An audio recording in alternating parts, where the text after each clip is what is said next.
to the Laborhood. Oh my goodness, we are on episode 4. Yep. Wow. I feel like the season's kind of flying by. You know, like we're over halfway. Over halfway.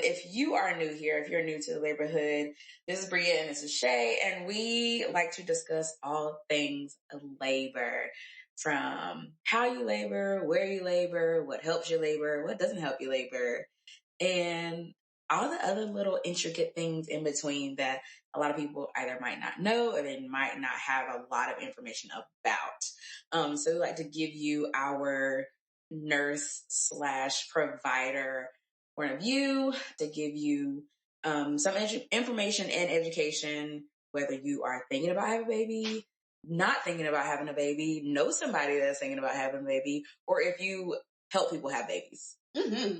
Yeah, I think that's it. The only thing I wanted to do at the beginning of this episode, I was looking back on one of our videos that we had posted on our Instagram, and it was asking about why the Laborhood and why now.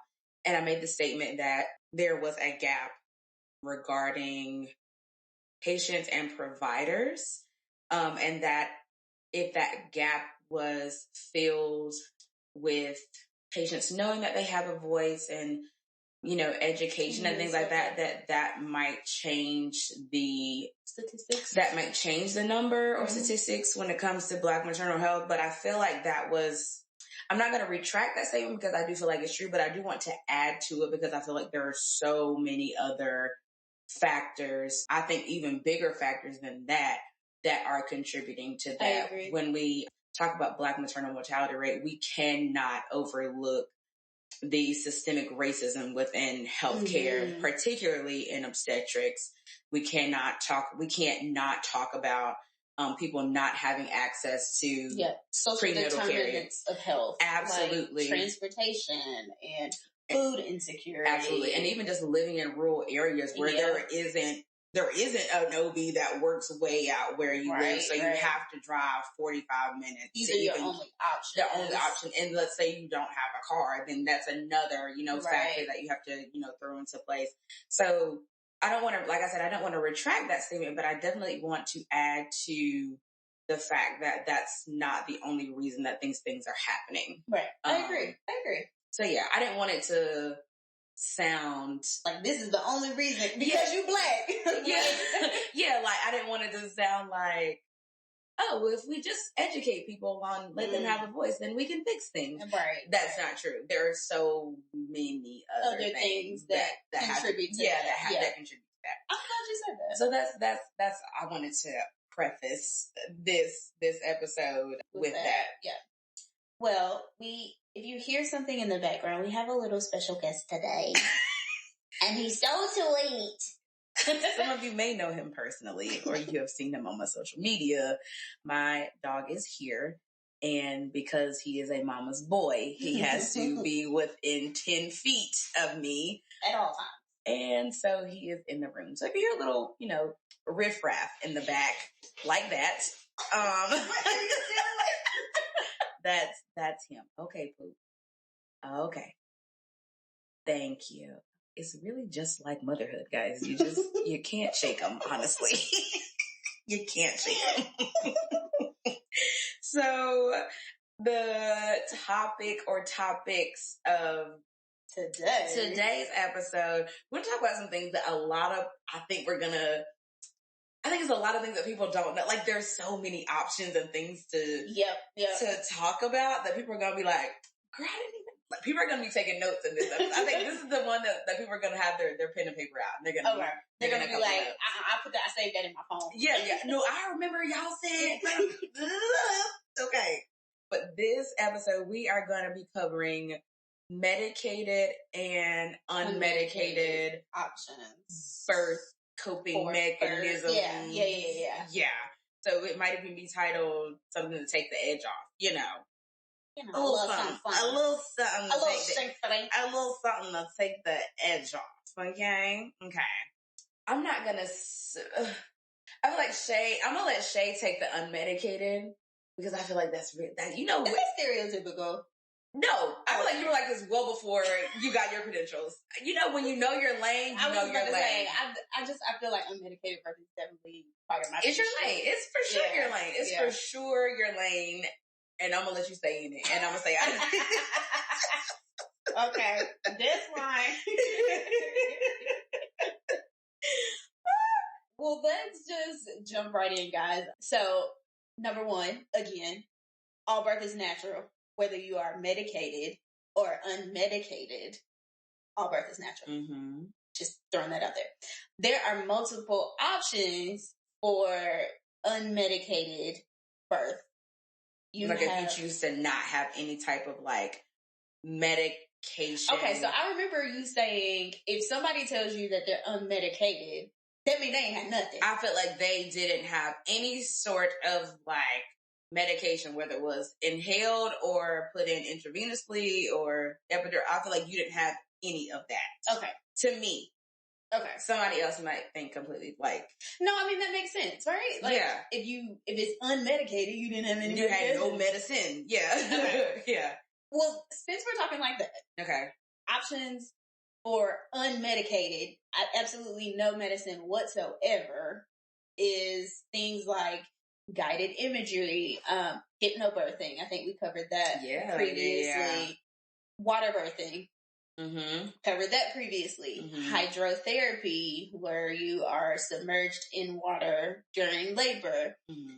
But you have to get out to deliver. You have to get out to deliver. You can't have that baby in the water. Yes. You got to come out. And that's more than, it's literally out of the tub. Just because you're standing over top of the water, that doesn't count. Yeah. Baby, you got to get out. You have to get all the way out. And get on the bed. Yeah. The other night. It was a great delivery. I love it. It was great. It was a great delivery. I had one of those. It was great.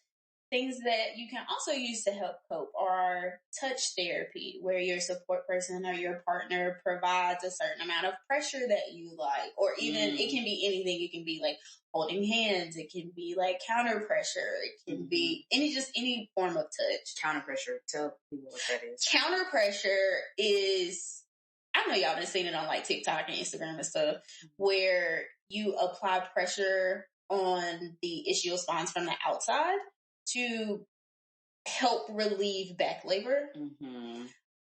And you just apply force of pressure at the same time. I was about to say bilaterally on each hip. let me not use my nursing words up here. On each hip during the time of the contraction. And we've said it before, you can't feel pain in multiple places at the same time. So I believe it's a mental sense of relief. Okay. Yeah, I can see that. You can also do sterile water papules now that I think about that, because it's just water. It is. Right? So I have not done them. I've seen them either done, but I have not done them personally on a patient. Sterile water papules is where you draw up sterile water in a syringe, and it's literally, it's four different places on the back. Mm-hmm. And the water is literally injected. It's almost like a sub-Q, like a TB test. I think it's put under the skin like that. But I've also heard that it's painful. Yeah. It's almost it makes you forget about your that's the point of it. Yeah. To make you forget. Yeah. And it's because I've heard it burns like a dick. Yes. And I've heard nurses say that they get another nurse to do it. So they can at least do two at the same time. Because if I do one at the same time, the patient won't get through all four of them. But I've heard from a patient who has had them that they work. She literally said it burns like the dickens, but it gave her the sense of relief that she was desiring. Because it only burns for a split second. Yeah, it's once it's there, it's blah, and then it's over. Yeah. But she said she was just in back labor and she was determined. And she said it gave her like 45 minutes to an hour of relief.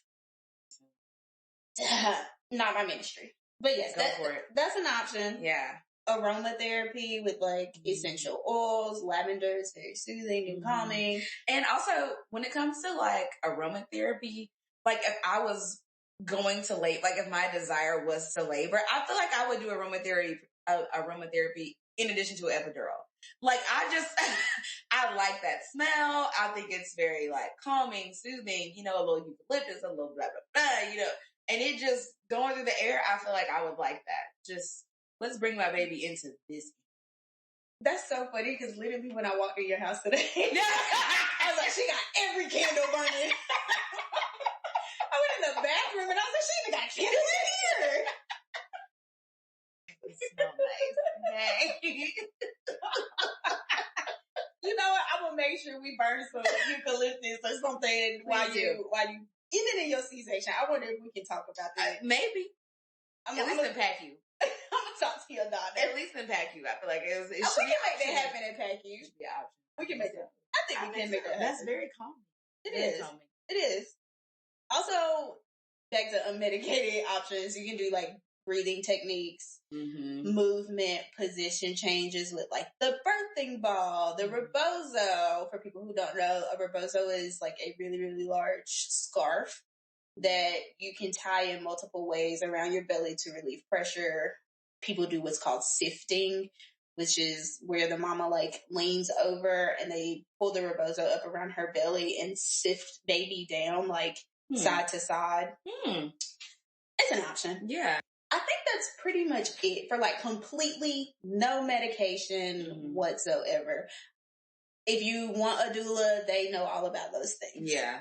And also, I think we should make it clear that it's not all or nothing. Right. Like if you, let's say, you know, you want an epidural later on down the road, but like in the beginning, you want to try some of this other stuff, that's perfectly fine. Perfectly fine. And I actually think that's probably a good thing because this is just me and my own practice. I do feel like sometimes epidurals can be got a little early. And I feel like if we explored like a couple more options where there was like just getting in the shower, letting that warm water run over you, you know, so like even touch therapy. I feel like touch therapy goes even into labor, like even after you've gotten an epidural, I feel like you should be using touch therapy. Yeah, you should be using touch therapy. So yeah, if you want to use some of these things, you know, to get you to the point where it's like, okay, now I can't take it anymore and I want something else, you can certainly like work your, like there are levels to this. That's what I was getting at. Levels to this. There is truly levels to this. And I've told patients before, like, oh, they'll say, you know, oh, I want an epidural, but I don't want one right now. I'm like, okay, well, we can do some other things. If you want to sit on this ball, if you want to do this, I can turn the lights on. You know, we can do so many other things before we get you to an epidural because once we're there, you know, you're kind of in the bed. And those things. So some people just aren't ready to be tied to the bed just yet. So you could certainly use any of these other things to kind of get you to that point. And to your point, like I tell patients, we need to wait until you feel like you cannot take this anymore. Until you are no longer coping. Right. Because the movement, getting up out of bed, the movement, the walking around the room, the ball, all of the things help position baby in a good position to come out very, very easily. If you got a epidural very, very, very early on, like there's only so many positions that we can do in a bed. And sometimes all that baby needs to do is rotate or get off its side or whatever. Yeah. And sometimes we can do it while you got an epidural, but sometimes it's just harder. Right. It's harder. Whereas like, you know, if I kept you stand and do like 5 lunges each side, you know, it would have been and the baby would lined up right. Yeah. Yes, for sure. Now, as we like go on into this, like you said, you know, getting epidurals and things like that until you can't take it anymore, that statement of can't take it anymore is different for everybody. Yeah, but everybody has a different pain tolerance. Very much so, because my pain tolerance is, you know what, I'm not going to tell you, I'm not going to say what it is because I felt like I've never broken a bone. I've never done things to make me feel like, oh my God, like my pain tolerance is bad, you know, because I feel like you can't compare contractions to like tattoo pain. You can't compare it to migraine. Like it's just a different kind of pain. I mean, the pain scale in general, I think it's trash. I wrote a paper on that in grad school, and I'm about to like fish it up. I think great.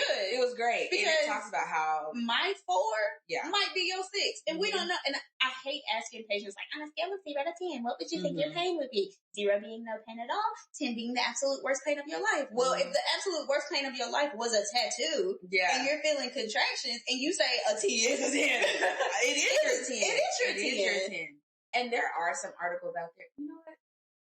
Let me find my paper because it was good. And it talks about how, you know, some places are changing. There is no numerical pain scale. Well, that's good. That they were going to more of like a coping scale. Like, how well are you coping with this pain right now? I feel like more places should adopt that. Yes.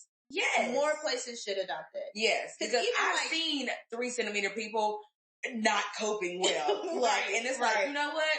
Nope, we're going to get you your epidural because you are no longer coping well with this pain that you're feeling. Right. So, you know, coping well, you know, I do think that should change. That should absolutely change. I do think that should change. Because again, surgery, like they use the same pain scale when people have surgeries and bypass, it's all 0 to 10. And it's like, you know, yeah. And so just like, that's not, doesn't really apply here. You know, like it doesn't apply here. So yeah, I think there should be a change there. I don't know how. I don't know. Okay, we'll work it out. We gonna figure it out. Very quickly before we move on to our next topic, I also want to put out there that providers are usually okay with you getting an epidural if that's what you want. However, check with your provider because they may have stipulations on when you can get it. Yes, and I know a provider that does. I do too. I am the one that is not going to deny you your epidural. If you come in at 0 and want an epidural, I'm not going to deny you. However, I'm going to provide you with all the things that could be helpful to you if you wait. I know a provider who will say, no, you can't get an epidural till you 3. Period. And I'm not putting in the order until. So check with your person and be like, hey, if I come in and I want an epidural at 1 centimeter, can I get it? And they tell you no, then ask why. I'm sure they will provide more reasons. Yeah, oh, for sure. And, you know, just fill out your people. Yeah. Fill out your people. Yeah, for sure. Okay, so we chatted about, you know, unmedicated. We are going to switch over to medicated. Like I said, we don't say natural anymore. It's either medicated or unmedicated, baby. And whichever side you choose, you still Superwoman to me, baby. It's still Superwoman to me. There is no gold star reward, anything like that. You did not collect $200. Well, maybe on your medical bills, but like, you know, that's your choice. That's your choice. So I feel like when I start talking about medicated, I'm gonna go from like least invasive, to like, but again, tiers. There are levels. There's levels to this. There are levels to this. Levels to this. Cause levels to this. Cause levels to this. Yeah. Cause levels to this. Okay, so the first thing I'm going to talk about is nitrous oxide. So nitrous oxide is an inhaled odorless gas that I think is 50% oxygen and 50% nitrous oxide. It's used, if you've ever been to the dentist, you might have had laughing gas. That's what this is. Very similar. Very, very similar to laughing gas that you get at the dentist. So it can be used when you're in labor. The good thing about nitrous is that it can be used throughout the entire time. There is no cutoff. You can inhale this nitrous until your baby's feet are all the way out, until your placenta is out. You can keep on, you can hold on to this nitrous. As long as you want it. As long as you want it. Some stipulations with nitrous is that you have to be able to hold the mask yourself. Like you can't be sitting there having a contraction and your partner, support person holding the mask for you. That's one of the rules. You cannot.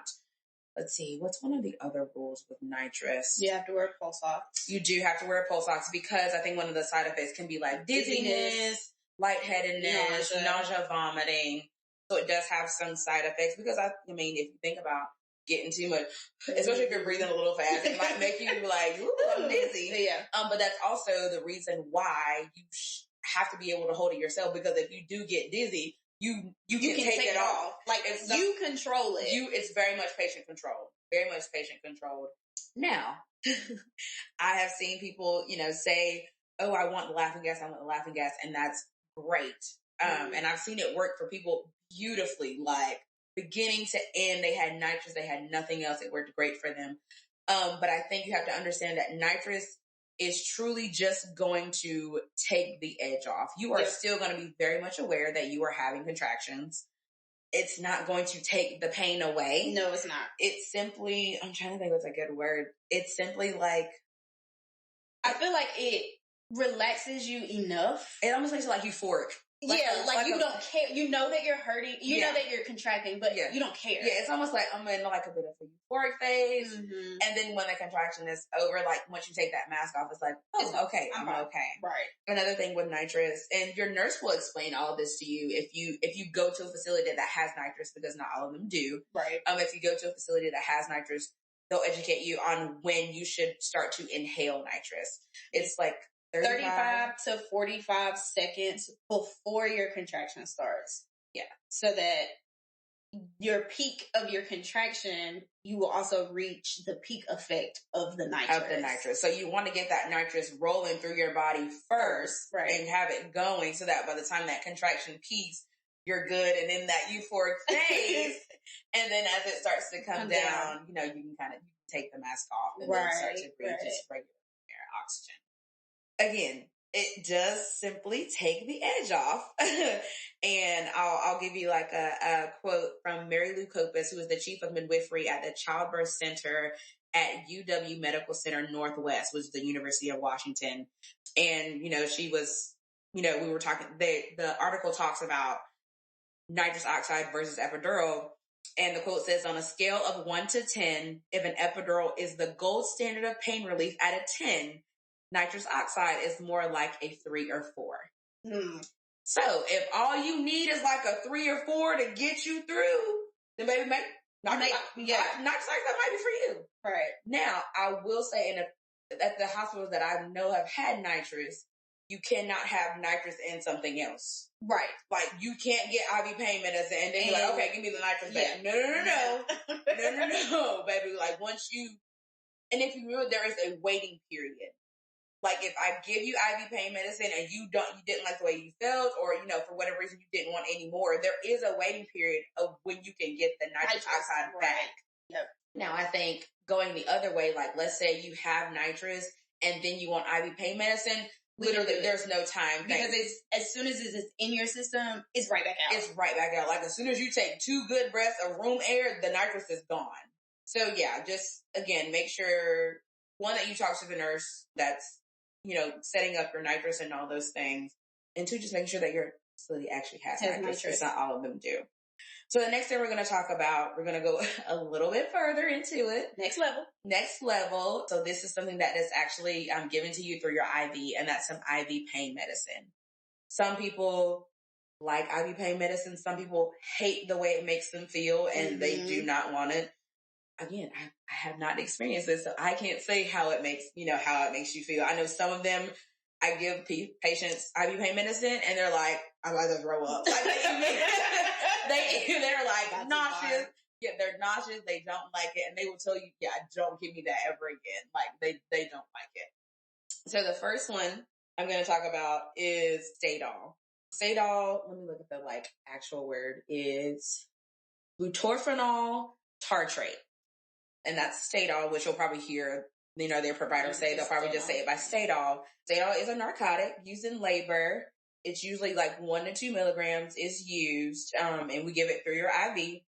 It's not one of the super common ones. I feel like that's not a lot of providers go to. But again, it depends on the provider, because I know some providers love Stadol, and that's the first thing they're going to say, oh, give her 2 of Stadol. Yep.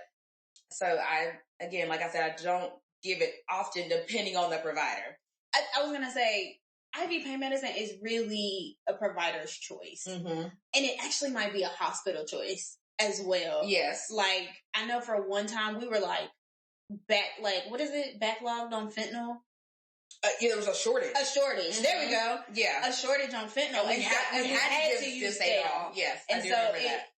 There's a lot of factors that go into play. I mean, you can always ask, like, which do you have? If you want IV pain medicine, which one are you, or what do you recommend? Which one's the doctor gonna give me, or something like that. So Stadol is one.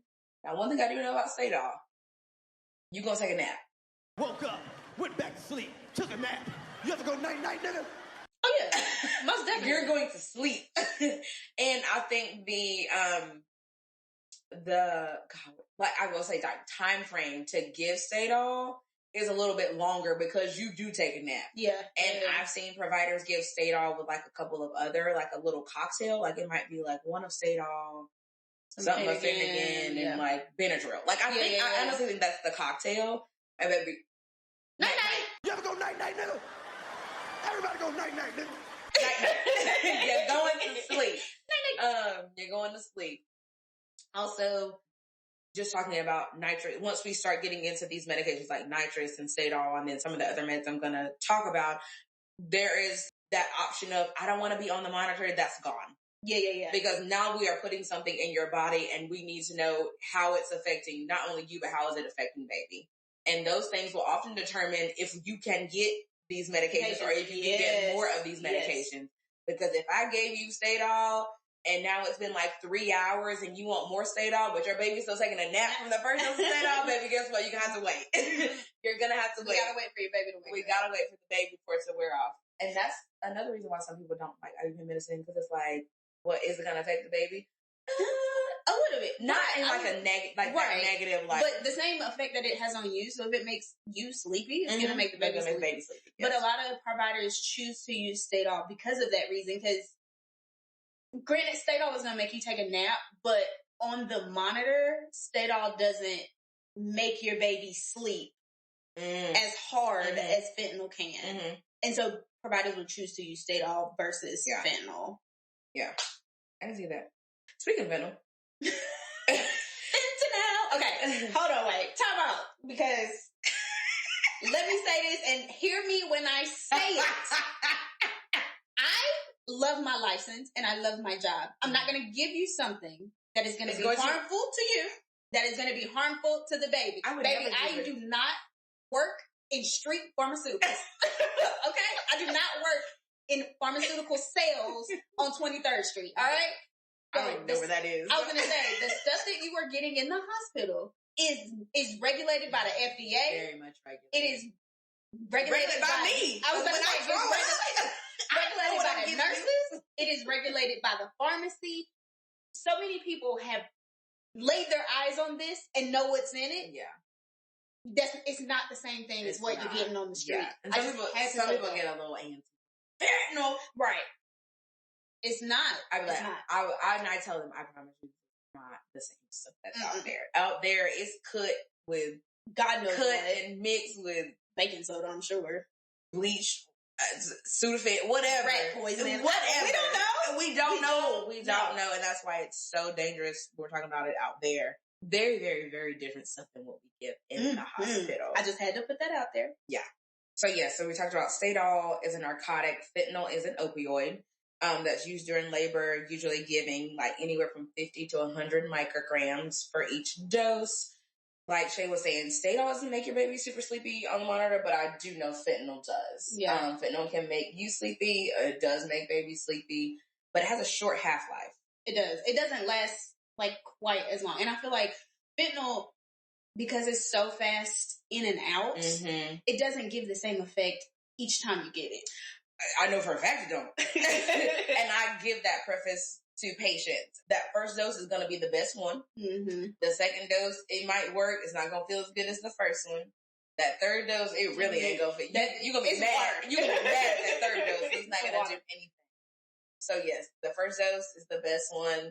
Each dose after that, I feel like the effect gets less and less. Yeah, and that's going to be from a nursing standpoint. Again, never had fentanyl before, but I do kind of give patients that little bit of education before I give it. And I feel like people, when they say they feel like that rush feeling or immediately nauseous, I feel like they feel that more with fentanyl than they do with Stadol. I don't think, and again, I haven't given Stadol a lot, but I don't remember it being like, oh, I don't feel good, but also it's also given with like a couple of other things. So I think that cocktail kind of keeps them from getting that feeling. Right. So yes, I could see that.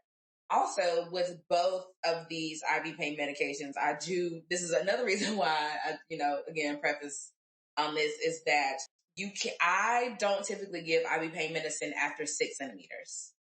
Some hospitals have a policy about it. Like, once you transition, absolutely not. But, I mean, yeah. After 6, I'm not too keen on giving it.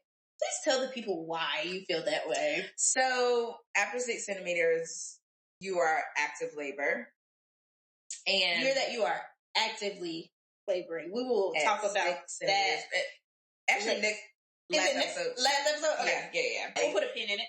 But yes, so after 6 centimeters, you're considered what's active labor. And sometimes that active labor is quick. Yeah.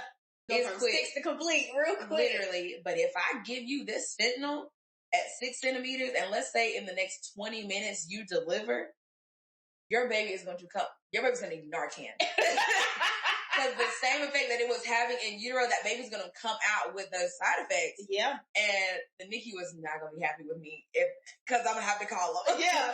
This baby doesn't want to breathe. She also got fentanyl like 20 minutes ago. So, yeah. Don't shoot the messenger. Yes, don't do that. So, and that's usually when patients are like, oh, can I get the transition. But it's that transition, and it's like, I can't give you that. Something happens between like 4 and when you transition into active labor, like. And that body language is so different. It is. They sound different. Yes. Like, when they go from like, baby, they get sick, it's like, you as the nurse, like, we're getting somewhere. When the moans change. When that moaning starts and they don't want to talk, now they quiet. Don't want to talk. They don't want to talk. They're not laughing. Some people don't want you to touch me. Don't touch me. Or they'll literally tell their partner, please just shut up. Please shut up. Please shut up. Get away from me. Please shut up. Like, you can tell when they hit that corner and they're transitioning. I personally like it, but me too. Like, ooh, girl, okay. I'm like, ooh, we gonna have us a baby here in a minute. You went from like a nice hug to a low girl. Yeah. When they're moaning those contractions, there we go. Yeah. So we talked about IV medicine. We talked about Stadol. We talked about fentanyl. Another couple that you might not see often, but are sometimes present, Nubain. So Nubain is an opioid that's also given IV. Again, I don't see it super often, but it is an option. I know you said you gave Nubain for itching. Like after an epidural, instead of giving Benadryl, some hospitals give Nubain for itching. I've never given it for pain.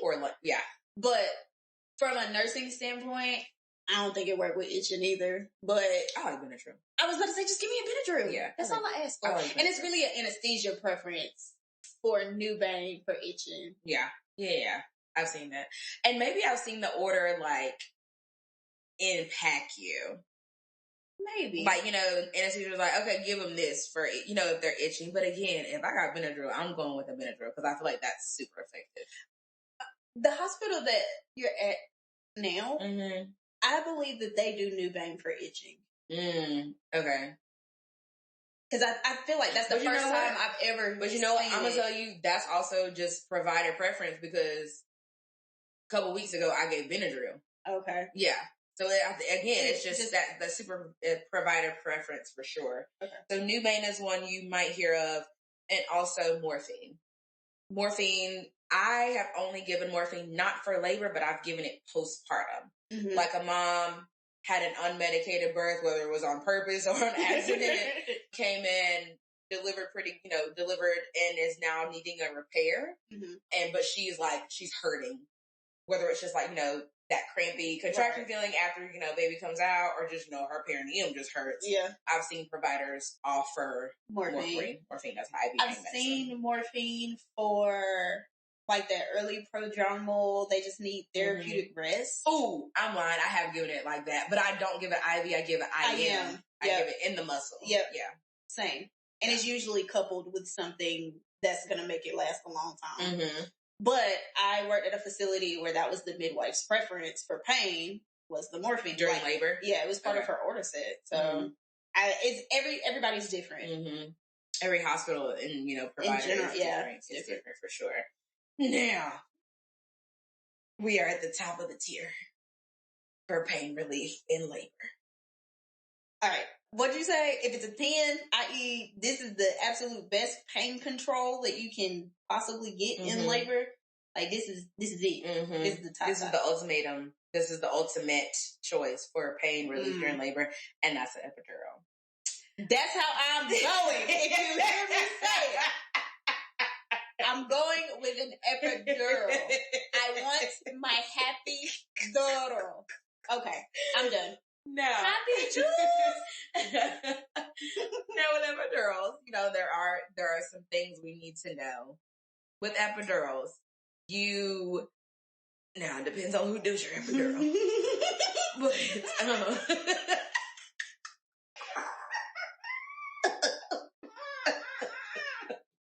y'all, she's about to spit her water out everywhere. Oh, God. Okay. I'm good. All right. I for sure thought I was about to come back out my nose, though. You might feel touch.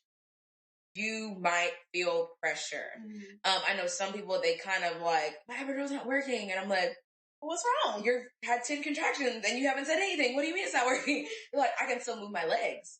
That's actually fantastic. That's a great epidural. That's a good epidural. That's what we call a walking epidural. That's my favorite kind. Now, to that caveat, though, it does not mean that you can get up and walk. Don't get out of bed.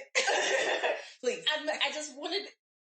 Because, yes, you can still feel, but there's a difference between feeling and bearing weight. Weight bearing. Now, babe, your knees are going to buckle the minute you put them on the floor. I've heard of facilities doing walking epidurals. I have never experienced it myself. I don't want to. And as your nurse, I don't think I would let you. That's just real. That's very touch and go. I don't trust that. Because you can trust the left leg and the right leg gonna fail you every time. I don't like that. No. If you ever see one of us and you got an epidural, baby, you're not getting out of that. Yeah, you're in the bed, baby. Period. You're in bed. So yes, epidurals are placed by anesthesia, and they are placed within the epidural spaces of your spinal column. And those epidurals there's a little catheter that goes in place that's hooked to a bag of medicine that is all the time giving you medicine through your epidural until you deliver. Or if you come to me and you say, I hate it, turn it off. Okay, that's fine. I can turn it off. But these are given, and they last all the way through labor. Now, that being said, I have heard numerous stories and seen numerous accounts of people saying that, oh, my epidural wore off at the end. That's not necessarily the case. And let me tell you what happens. So your epidural is placed in the correct space so that it is meant to numb those muscles within like that abdomen, like nipple to like, now again, you might be numb from nipple down. At least umbilicus, like your belly button. Yeah, you are usually pretty numb from right there. You might have decreased sensation from the rest of the way down, but you're going to be pretty numb right there in that abdomen area. But as your baby descends and it comes down lower and lower into the birth canal, you are going to feel the pressure of your baby's head against your rectal muscles, which is where that whole, I feel like I got a poop feeling comes from. Patients think that that's their epidural wearing off when in fact the epidural is not meant to work in that area. It's not meant to numb that area. It's not going to numb, it can't numb your baby's head, put pressure on your, And the thing is you're going to feel pressure. Yes. And pressure can get really intense. Yes. What you should not feel is your contraction. Is sharp, stabby. Yes. And you probably don't feel the contraction you just know when you're having one because your baby's head is putting pressure on your rectum. Like, okay, you can push right, push right here.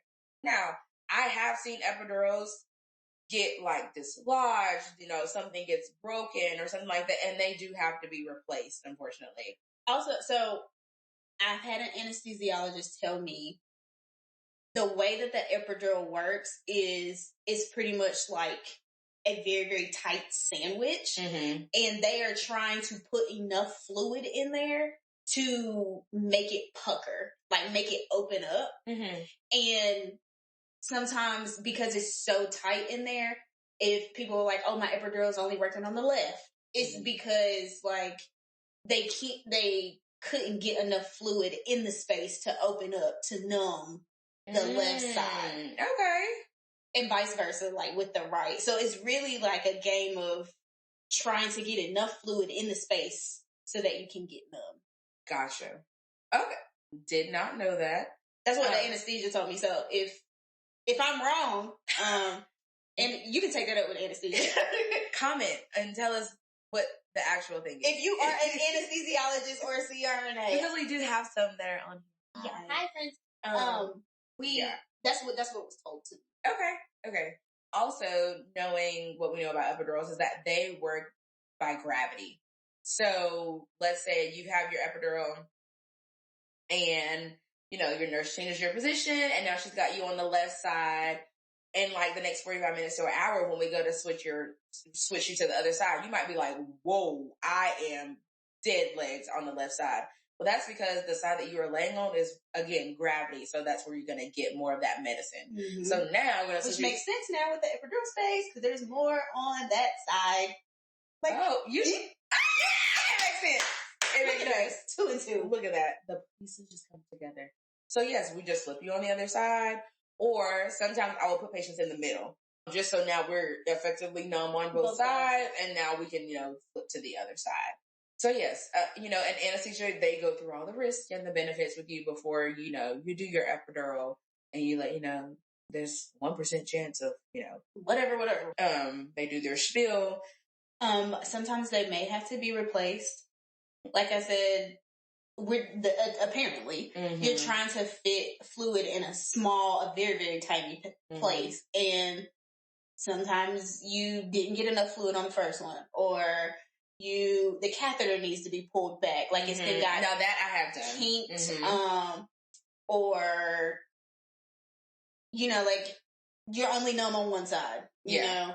So don't feel discouragaged if that happens. It's just like, it comes with the territory. It does. Because like anything, nothing's for certain. Nothing is for certain. And you have to understand when we're talking about an epidural, it's not like there's some X-ray vision thing that anesthesiologists have so that they can see through your skin to know exactly where to go. It's essentially, quote unquote, going in blind, but they're professionals in what they do and they study the spinal cord. They know what to feel for. They know how to gauge and how to get to those epidural spaces. It's really like a feel, like putting in an IV. Yes, very much so. Like, very much. Like sometimes you can't see. You just kind of gotta feel for it and be like, oh, okay, I feel one right here. Yeah. And it's the same thing. Yeah. It's like, okay, here's a vertebrae. Here's the other vertebrae. I'm going to shoot for like what I think is the middle in between those two, know? So yeah, it's definitely, but again, they're experts in their field. So they know like, okay, well, this is the T something. This is the C that, again, don't ask me because I don't know. But I mean, like, we can put IVs in blind. Like, we do it all the time. Some of my best ones have been ones I couldn't see. Facts, me too. And I always tell patients, like, I go for what I can feel and not what I can see. Yeah. Next time I'll buy you a drink when I fill you up. Courtesy of one of my favorite nurses, and if you're listening, you know who you are. I use that every single time after I heard you say that. And they always giggle. And it like kind of like soothes them. An icebreaker. Yeah. So I say that to say that anesthesia literally does this all the time. Like, I got one anesthesiologist, he be so fast in and out of that room. I'm like, ain't no way. And she is done. She's numb. I ain't had time to even set up everything. Yeah. I ain't got the blood pressure cuff on. Hold on. Wait. So yeah. Like, first dose. Oh, okay. All right. Hold on. Wait. and they be so numb. It'd be such a good epidural. Yeah. But yeah, so, you have all your tiers, and again, you can start with one and then go to the other. And again, I think that kind of goes back to talking to your nurse about like, hey, this is kind of what I want. If I don't want this and I want to try this, and I tell my patients, girl, you can try every single thing we got if you want to. Yeah. You can try them all, If you want to start with the hydrotherapy and then nitrous and then IV pain medicine and get an epidural, but if that's what you want and your insurance will cover the bill, sure. You do whatever. That's right. You can do whatever you want to do. You can do whatever. I'm trying to think, is there anything? One thing you might hear. The dental blocks. I've only ever seen one. I almost seen one get done. I've only ever seen one. It's really like a older practice. I was gonna say it's not super like done anymore. Yeah. But it's where they go in and they numb the nerves, and it's more so done during like before pushing. Yeah, I was gonna say I've seen like patients be almost like complete, but like that's when it gets done. And they go in and insert numbing medication on the two like muscle nerve things right there, and you inside your vagina. Yeah, for layman's terms, and it kind of numbs that place for you to push. Yeah, but like once the baby comes down, you can't do it because you can't reach the spaces anymore. Yeah, because the head's in the way. Right. Yeah. But it's something that you might hear. Like I said, I've only seen one, and it was literally because she was having twins, and she just needed something to get her over the edge for baby number 2, because she was unmedicated. And baby A came through and paved the way. Yeah. Oh, God. And so she just needed a little relief so that she could get baby number 2 out, because baby number 1 was like, bam. Okay. But like I said, it's only one. Yeah. Well, we covered a lot. We covered a lot. We hope that you guys heard something that you never knew, and it made you think, it made you take some notes. Maybe go back to your provider and be like, I heard this. Do you do this? Or even, kind of look up what your hospital has. Yep. Because you might look and see some hospitals have some things and some of them don't. So, we have time for questions? We do have time for a question or two. Yeah.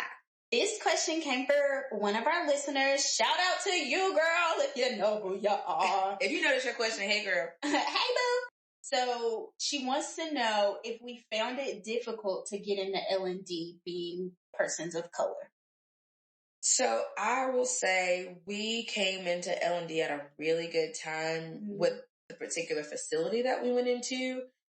Because they were having a lot of people like transition into other roles, and they had a lot of pregnant people that were like going on leave. They had a lot of opportunities because if you know what you know about labor and delivery, prior years back, people got to labor and delivery and they stayed there until they retired.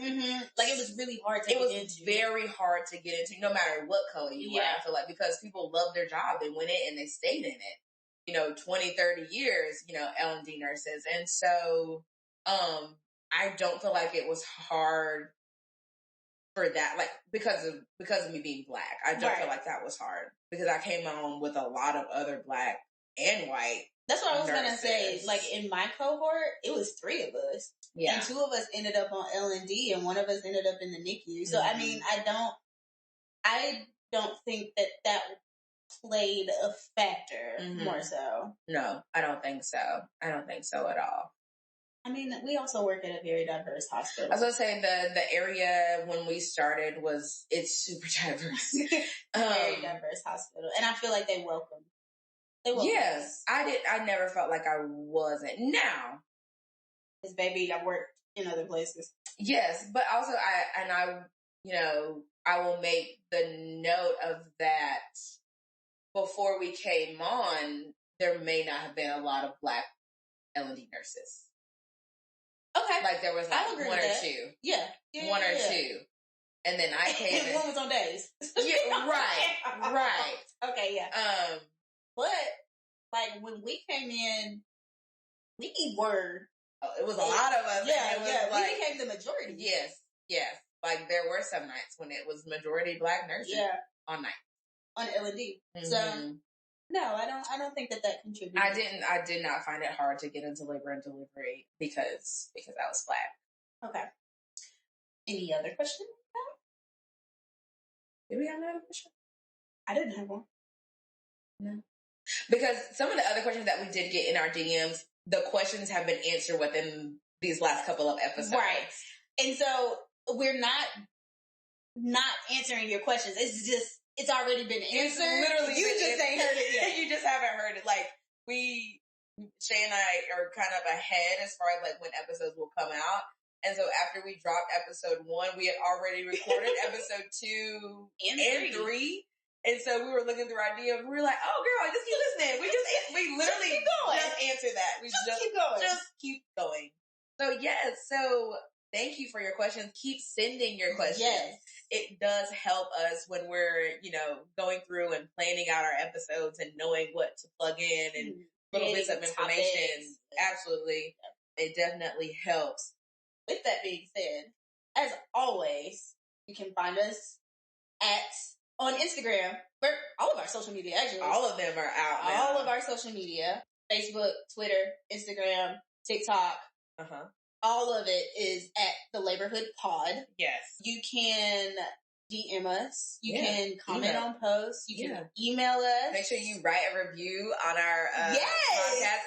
Our podcast is like on all streaming. So all streaming platforms. So Apple Podcasts, Google Podcasts, Spotify. Yeah, it's on Anchor. And then it's like a list of 13 that I've never heard of. Yeah. So pop on Linktree. Even Tidal, I think we're on Tidal too. Tell Beyonce holla. Tell Beyonce, hey girl. You can email us at thelaborhood@gmail.com. We love hearing from you guys. Yes. I was like, oh, look at our DM. So nice. We're glad you guys are enjoying it. There is so much more to come. Oh, we got some good stuff planned. We got some good stuff planned. Yeah, we got some good stuff planned. We're gonna talk about merch one day. Okay, yeah, because y'all have been asking. Y'all have been asking. We just gotta. Matter of fact, when you hear this, comment what kind of merch y'all want. I was gonna say, if you want merchandise, if you do, what kind do you want? Yeah. Do you want cups, hoodies, sweatshirts, hats? I'm a crew neck girl, so let T-shirt. Yes, let us know. Scrub caps, man. Like, tell us what you want. Listen, let me get a scrub cap. I would. Oh my gosh, that would be so cute. Okay. Sorry. Squirrel. Okay, sorry. But yes, guys, we love hearing from you. Reach out to us. Keep listening. Keep rating. Let us know what you want to hear. Like, comment, subscribe. All those things. I think that's all I got. And as always, you are free to go, friend. Bye.